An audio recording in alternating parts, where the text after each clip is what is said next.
News 46 is brought to you by Pahrump Rentals and Hardware is your friendly small-town hardware store. Shop small, shop local.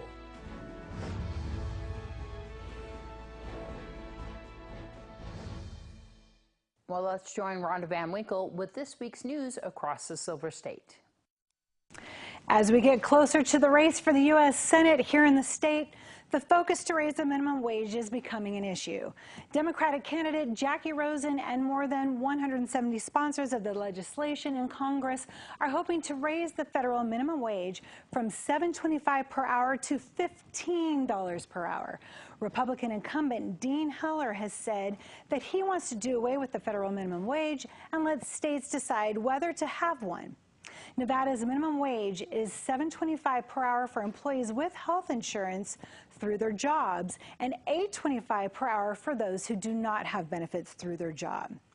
According to the State Department of Employment, Training, and Rehabilitation's July 2000 economic report, overall job growth increased to nearly 46,000 jobs year over year at 3.4% growth. This is the largest increase since June 2017. The state's unemployment rate decreased by another 0.1% to 4.6%, the lowest level since August 2007. The unemployment rate in the state fell for the third straight month to 4.6%, with a decline of 0.1% point matching the change in the national rate. Additionally, total unemployment fell below 70,000 for the first time since January 2008 to 68,396. Nevada's unemployment rate currently 0.8 points above the state's all-time low at 3.8%.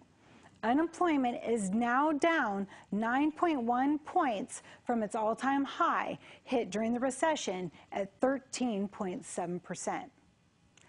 The Nevada Governor's Office of Energy and Valley Electric Association, Incorporated, has announced the most recent expansion and first electric vehicle charging station of the Nevada Electric Highway Initiative Phase 2, utilizing Volkswagen settlement funds.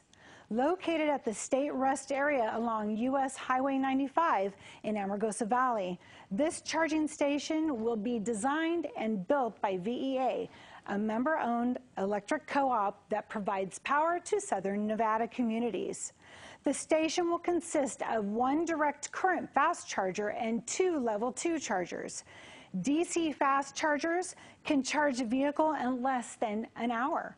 Level 2 chargers typically require several hours for a full charge, but allow for a greater number of vehicles to take advantage of the proposed charging station. The proposed station will have covered parking, lighting, security surveillance, and Wi-Fi. Like all charging stations, the Amargosa Valley station will be available to the public 24 hours a day. Construction for the project is anticipated to take place later this year, with the station open to the public in the spring of 2019. This has been your news across Nevada. I'm Rhonda Van Winkle. And the FDA approves a competitive generic brand medication. Angela Miles reports.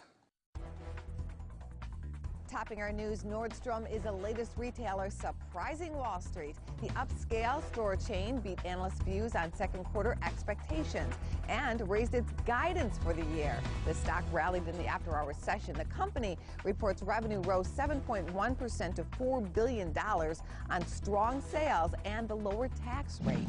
JCPenney is in danger of becoming a penny stock. Shares plunged below $2 on Thursday. JCP continues to lose money and recently closed more than 100 stores as sales drift lower. The retailer also cut its outlook for the year. The chain is now hoping for a turnaround as it bulks up its baby business. Teva just won FDA approval to sell its generic version of Mylan's EpiPen. Teva shares shot up. Mylan stock also gained ground. The news is especially welcome because there is a severe shortage of the treatment for life-threatening allergic reaction.